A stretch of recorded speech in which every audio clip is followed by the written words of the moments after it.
Bonjour à tous, aujourd'hui je vous emmène à la visite d'une nouvelle ville, une des plus grandes villes de Crète, c'est Réptimnon, comme vous la connaissez, Réptimnon. Et on y va bien sûr en bus Ketel, puisque c'est comme ça que je me déplace. Allez, c'est parti à la découverte de la ville. Je vous cache pas que c'est assez spécial de se déplacer avec un masque comme ça sur une destination de vacances. En plus il fait 30 degrés aujourd'hui, mais on s'est un peu habitué avec la situation sanitaire. Et en Crète, dans la rue, tout le monde ne le porte pas. Donc j'ai pas trop compris encore si c'était obligatoire, mais moi je le porte, je préfère. On est donc ici à la Canerania et on va prendre toute cette route jusque Réptimnon. Il y a environ 1h30. 1h30 en bus et je pense qu'en voiture c'est environ 1 heure. C'est pas si loin pour la Crète une fois de plus. 24 direction Réptimnon. Et moi j'ai pris un Freddo Expresso donc je peux pas monter maintenant.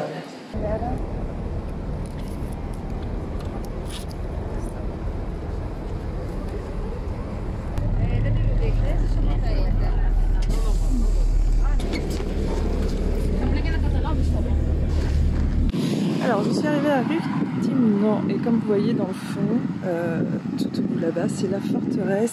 On en voit un tout petit bout, mais elle est immense. On en verra un petit peu plus tout à l'heure, c'est une forteresse qui date du XVIe siècle, donc c'est absolument incroyable. À savoir que Réptimnon c'est quand même l'une des villes les plus importantes de Crète, en tout cas qu'il a été. C'est désormais l'une des plus grandes villes, là, bien sûr, mais elle a beaucoup d'importance dans l'histoire de la Crète, cette ville. Et comme toutes les villes de Crète, parce que c'est un petit peu la malédiction de la Crète, elle a été envahie plusieurs fois. Et quand je parle d'invasion, c'est vraiment d'installation. Donc il y a eu une invasion d'Ottomans, une invasion des Turcs, avec à chaque fois beaucoup de tueries, beaucoup de massacres. Et là, on va essayer d'entrer dans la vieille ville. On est obligé de passer par la ville moderne avant tout. Et c'est parti, je vous emmène. Malheureusement, mon stabilisateur m'a lâché, mais je voulais vous montrer quelque chose. Là, on est dans la partie moderne de Réptimnon. Et vous pouvez voir l'architecture. Ça, c'est vraiment l'architecture qu'on va trouver dans toutes les villes, en fait, qui est plutôt basique, pas extrêmement jolie. Mais c'est vraiment l'architecture moderne qu'on va trouver dans les villes de Crète. Alors, on est en train de quitter la ville moderne où on va accéder la vieille ville par cette incroyable vieille porte. Est-ce que je vais me faire écraser? Oui, non. Et c'est la porte de Gora, qui est vraiment un vestige de l'époque vénitienne. Et elle a été construite, enfin c'est ce qui reste en fait d'une ancienne bâtisse du XVIe siècle. Voilà. Et à partir de là en fait, on entre dans la vieille ville. Et comme toutes les vieilles villes, dans toutes les grandes villes, ce sont que des artères touristiques. Donc on va trouver des tavernes, bon la taverne c'est très crétois de toute façon, et plein de boutiques. Je crois que je me suis fait avoir et que c'est un cul-de-sac ou pas. Ah là là, c'est un labyrinthe en fait. La vieille ville, alors, où est-ce que j'arrive? Mon Dieu. Je suis vraiment en train de me perdre. Je vais pas regarder le plan, parce que c'est comme ça qu'on découvre des choses merveilleuses en fait. Oups. J'ai retrouvé l'artère principale. Pas beaucoup de monde, honnêtement. Après, bon, c'est la fin de la période touristique.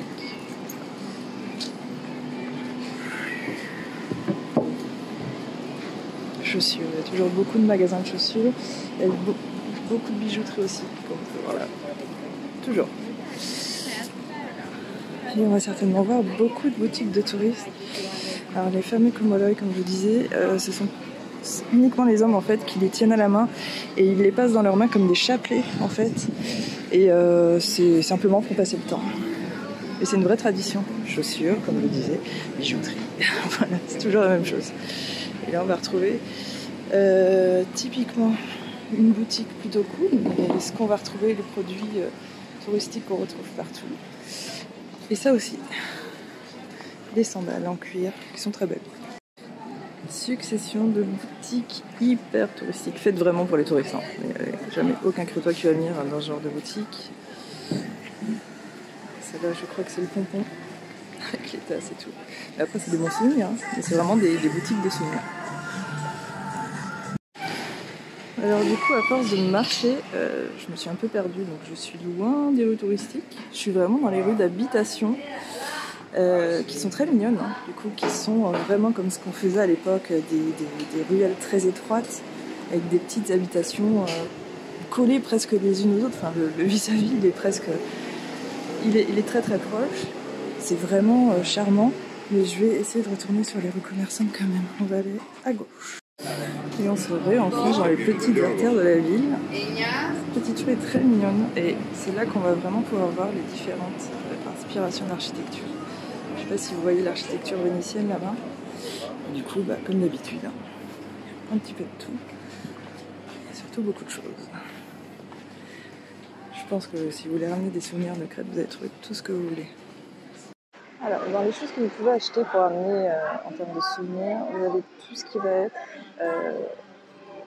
l'huile d'olive, ou produits à base d'olive, même des olives, c'est vraiment des produits de qualité. Vous allez aussi trouver de l'artisanat fait à base de bois d'olivier. C'est souvent super joli et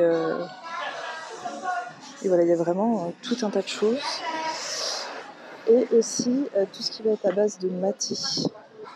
Ouais, c'est ça le matie, c'est l'œil en fait. L'œil qui vous protège du mauvais œil justement.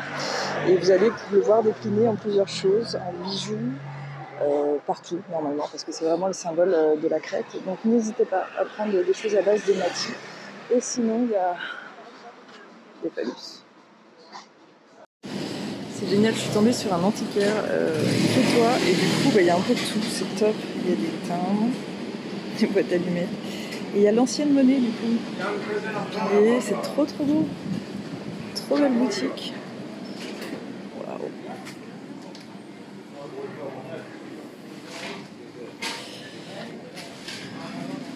Superbe.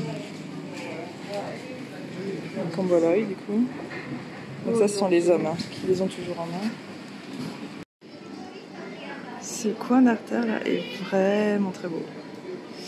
Et d'ailleurs je crois que je vais me poser là pour me prendre un fruit d'eau. Ici, très exactement. Ok, on va quitter un petit peu les artères de la vieille ville et je vais vous emmener du côté du port et de la marina et de la plage aussi. Tiens, je vais vous montrer tout ça et on va surtout aller manger, j'ai hyper faim. Et là, ce que j'ai envie, c'est un pitahielos. Donc on va essayer de trouver ça.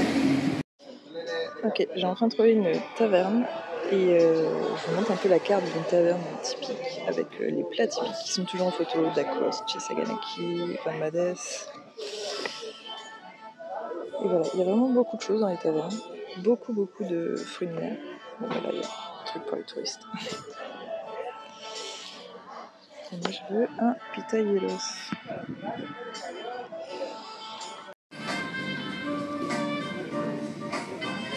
Ouzo et pitahielos. Bon, j'ai eu un petit échange musclé avec le serveur du restaurant parce que j'ai voulu payer en carte de crédit dans les tavernes touristiques. Comme ça, normalement, ils sont équipés. Mais c'est vrai, c'est ce qu'il m'a expliqué, que il y a beaucoup de frais pour eux en fait. En Crète, avec la crise et tout, c'est vraiment... Ils préfèrent toujours avoir du cash. Maintenant, c'est un conseil que je vous donne aussi. Ayez toujours du cash sur vous parce que là, malheureusement, j'en avais plus. Et je lui ai imposé le paiement carte bleue et voilà, bon, il me l'a reproché. Ayez toujours du cash sur vous en Crète parce qu'il y a vraiment des boutiques où vous vous retrouverez bloqués parce qu'ils n'ont même pas le système de carte bleue. Et parfois même ils préféreront parce que c'est tellement de frais pour eux pour des petites sommes. Là, j'ai payé même pas 10 € pour manger, que c'est même pas intéressant pour eux. Donc voilà, surtout, ça c'est le meilleur conseil, toujours du cash sur vous en Crète. Alors en face d'une école où apparemment c'est la récré, nous avons cet incroyable monument qui a son importance à Rethymno, qui était donc à la base une église orthodoxe et qui est devenue la mosquée de Neradze quand les Ottomans ont donc envahi la Crète, qui est absolument magnifique, un minaret absolument incroyable. Et aujourd'hui c'est devenu bien une école de musique, comme quoi. Alors on arrive à un autre endroit stratégique de la ville de Reptignon qui est donc la fontaine de Rimindi. Beaucoup trop de vélos dans cette ville où normalement l'eau sort par les 3 têtes de lion que vous voyez en bas. Et cette fontaine là, elle date du XVIIe siècle. Je vais essayer de mieux me placer. Très belle vue. Je viens de trouver un petit coin mignon juste en face du phare. Il y a une petite partie du port comme ça qui est où il n'y a que des tavernes où vous pouvez manger en face d'un mur, en face du phare. Mais c'est plutôt sympa. C'est tranquille ce coin-là.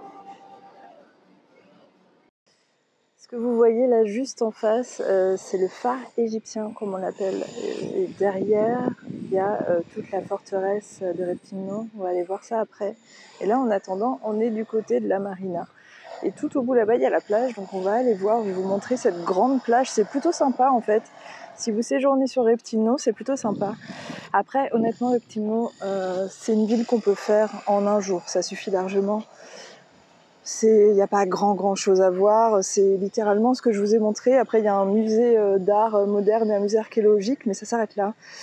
Et la marina, bah écoutez, j'ai envie de vous dire qu'elle est pas ouf. Hein.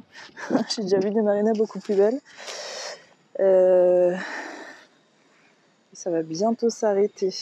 Donc voilà, je suis au bout de la marina. Donc, concrètement, la marina se tient à ça avec ces fameux bateaux pirates, pièges à touristes. Bateau pirate qui n'a rien à voir avec la Crète, attention. Hein. Et la plage est là. Allons voir tout ça. Jolie plage. Mais jolie plage, on est déjà sur une bonne plage touristique. Là. Comme vous pouvez voir, il y a des sports. Genre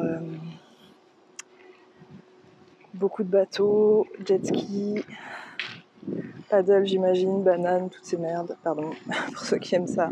C'est vraiment des pièges à touristes pour moi. Et écoutez, la plage, elle est plutôt sympa. Il y en a des beaucoup plus belles en Crète, mais je veux dire, pour une plage de ville, ça se tient plutôt, c'est pas mal.